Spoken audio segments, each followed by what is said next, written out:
And now it's time for Bum Reviews with Chester A. Bum. Tonight's review, X-Men First Class.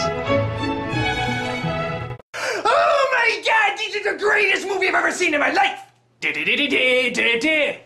Spoilers! There's this guy named Magneto, only he's not Gandalf in this movie. He's a tiny little boy. Oh. In a concentration camp. Oh. And there's this Nazi who's a bad guy. Why is it the Nazis are always the bad guys? And he makes a deal with little Magneto. Move that coin or else I'm going to shoot your mother. Hey, that's good. Just move it into my cup. And Magneto is like, I can't move it unless I'm really, really angry. Oh, well, why didn't you say so? I'm so angry I'm going to use all my magnetic powers to kill everybody in this room! Except me? No, I'll let you live for some reason. Well, how long do you think that's gonna last? Till I'm an adult, then I'll try to kill you. Oh, good, I got time. And then we see another little boy named Xavier, only he isn't Jean-Luc Picard yet. He's also a tiny little boy. He comes across a tiny little girl, who will later grow up to not be so tiny. And so little Xavier is like, I'm going through puberty just looking at you. You wanna stay with us? Won't your parents mind? Nah, I can control their minds. Watch, she's staying. Okay. Cool. So Xavier grows up into Mr. Tumnus, and the little girl grows up into not quite as hot as Rebecca Romaine Stamos, but still pretty hot. So they're brother and sister now.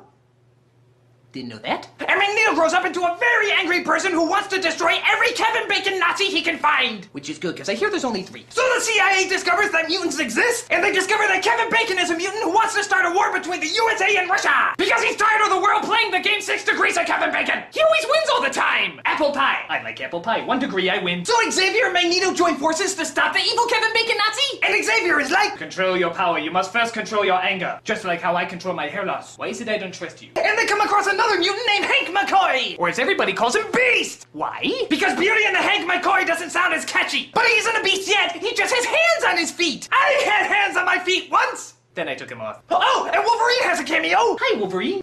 Okay. By the way, you know this is PG-13, right? I'm only saying it once. Good. You know, for kids! So the Kevin Bacon Nazi gets help from this woman named Emma Frost, who can turn her entire body into diamonds! Oh my gosh, she's one of the vampires from Twilight! Stop her! Her pretentiousness will eat us alive! So Xavier gets all these other young mutants together, but then the Kevin Bacon Nazi drops by, and he's like, oh, the least popular mutant, step forward to join my team. Why? Because you're probably gonna die and you're expendable. I got more screen time than Hugh Jackman. Wait a minute, I'm Darwin and I can't let this happen. Darwin? What do? I evolve! Can you evolve from death? Probably not. Hadouken! Oh. Darwin! You were taken from us too soon. I feel like I only knew you for 10 minutes. Oh, wait. Because I only knew you for 9! So now the X-Men are really pissed off and want to go after the Kevin Bacon Nazi. So they start training themselves to be tough and find it's not so bad to be a mutant. Except for Hank, he's a bit of a whiner. I don't like having hands on my feet. That's why I created a cure to stop it.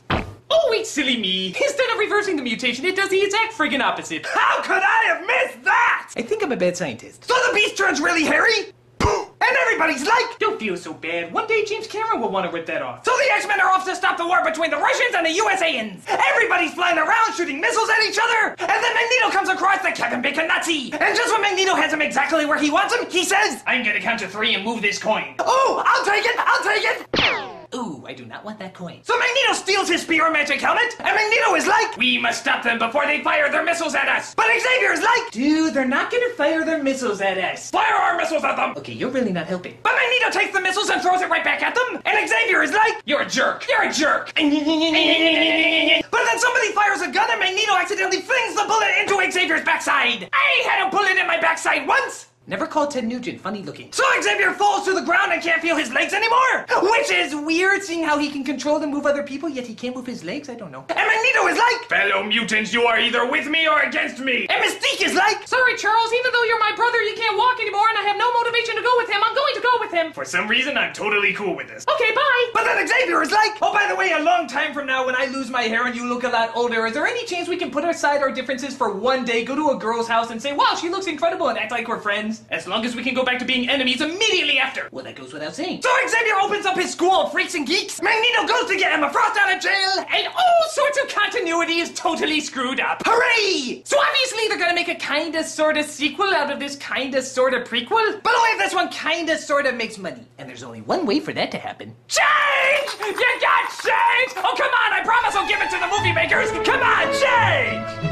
What if I promise to get Gambit in the next movie? I'll change her from a 10-minute cameo to an 11-minute cameo!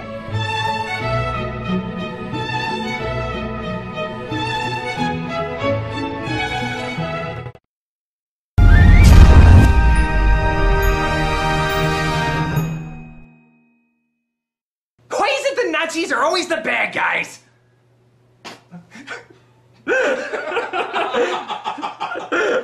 I don't know if I'm gonna put that in.